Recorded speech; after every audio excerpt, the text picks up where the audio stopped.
right, so all game threes of the American League Division Series and the National League Division Series are done. I mean, all game threes were done. I think of the game threes, I think these were my favorite to watch as like a neutral fan in this, because they were all very exciting. All four of the games that were on display. Just very exciting baseball. Even if the A's aren't in it, I still like exciting ball to watch. So let's get into the Rays Red Sox game three. Boston took a 2-1 lead with a 6-4 victory. This game was quite controversial. Went to 13 innings.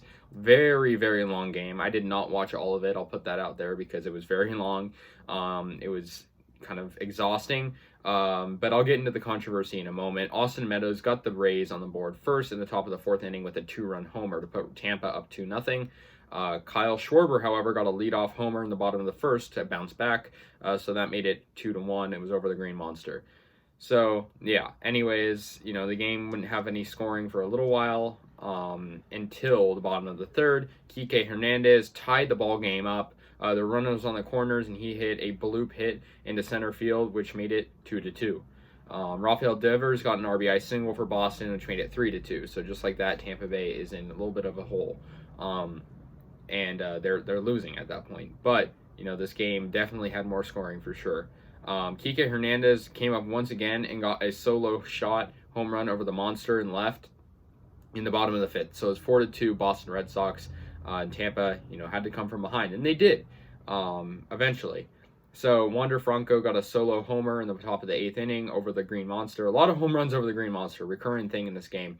4-3, and a Rosarena game-tying RBI double. This guy is clutch in the playoffs. Last year too. So it was 4-4. It was a diving attempt by Boston, and he didn't catch it in center, and it made it 4-4 in the top of the eighth. So we have a lot of tied game for a long time, and the controversial thing came in extra innings. Kiermaier basically got this very strange ground rule double that hit Hunter Renfroe in right and went over the wall, and so that didn't allow Yandy Diaz, who was rounding third, to come home. I think that's kind of an unfair rule. He's going to score easily. Kiermaier was going to go to third, and instead, those runners have to stay intact because of the ground rule double. So that, didn't allow Tampa to score. So we head to the next inning, and Vasquez got a walk-off homer for Boston, and Boston took a 2-1 lead. So definitely the Rays kind of got screwed, and I know it kind of makes me a little mad for them because, that's just kind of unfair. I know that that Fenway Park has this strange dimensions, but come on, it's a little bit excessive. It hit Renfroe. But anyways, yeah, that's it. 6-4 final. Now let's get into the Astros White Sox. The White Sox had their backs up against the wall, losing 2-0 in the series. They're at home against the Astros, and this game was a come-from-behind victory. They had a very good third inning, Chicago, and they eventually won 12-6. So let's get into this. Eloy Jimenez got an RBI single in the bottom of the first, made it 1-0 Chicago. Kyle Tucker did get a 2-run double, however, to bounce back in the top of the second inning, which made it 2-1 Astros. And Jake Myers, who's been, really good young player, he got a RBI single in the left, which made it 3-1 Astros. They're up by a lot early. If you're a White Sox fan, you're definitely very nervous. Kyle Tucker got a 2-run homer, which made it 5-1 Houston Astros in the third inning. So it's 5-1.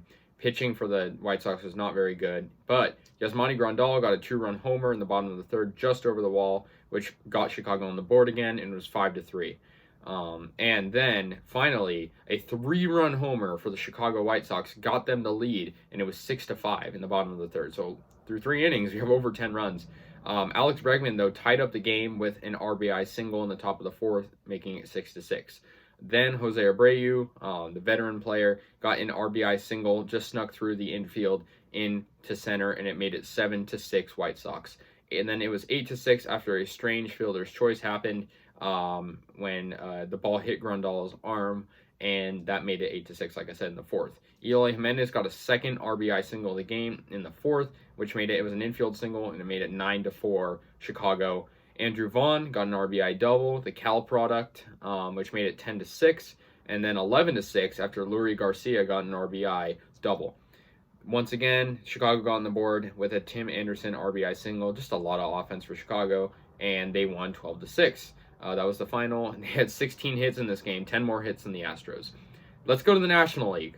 The Braves take a 2-1 lead over the Brewers. The Braves are obviously the underdog in this series, but they shut out the Brewers. Not much offense in this series so far through 3 games, and now the Brewers will have their backs up against the wall next game. So yeah, let's get into this. Only 3 runs in this game. It was 3-0 final. So let's see what happened. So basically, no scoring until the bottom of the 5th when Jock Peterson got a 3-run homer. It was 0-0 in this game. And then Peterson just broke the game open with that 3-run homer. And that's really the only scoring that happened in this game. It was 3-0, and that's all that happened. Good pitching in this game, but, I mean, Jock Peterson's a good hitter. That's what happened. It was 3-0 final. Atlanta wins, and we are going to go to Game 4 with the Brewers needing to win to stay alive. Now, the next game, and when I say low scoring, very low scoring, 1-0 Giants beat the Dodgers in LA. So now the Dodgers are facing elimination in their next game. So it was a 1-0 final. The only home run came by Evan Longoria, and that was the only run of the game and only scoring chance for either team. Dodgers offense was pretty bad, but the pitching in this game was very good. Max Scherzer and Alex Wood both did really good. Evan Longoria homered off Scherzer in the top of the 5th. That was literally the only run in this game, or RBI. It was a crushed fastball to left field, and that made it 1-0 Giants. Both pitchers did pretty good. Wood only went 4 innings, so it was a bullpen game for the Giants, and Scherzer went 7 innings, 10 strikeouts. Good game for Scherzer, despite giving up that homer. A lot of good defense. Crawford made a really good catch that really saved the game late, and the Giants win. So we will see what happens next. But with that, guys, that's all Game 3s. Let me know your guys' thoughts. As a fan, it's been exciting, and I'll see you guys later. And yeah, see you all later. Peace out.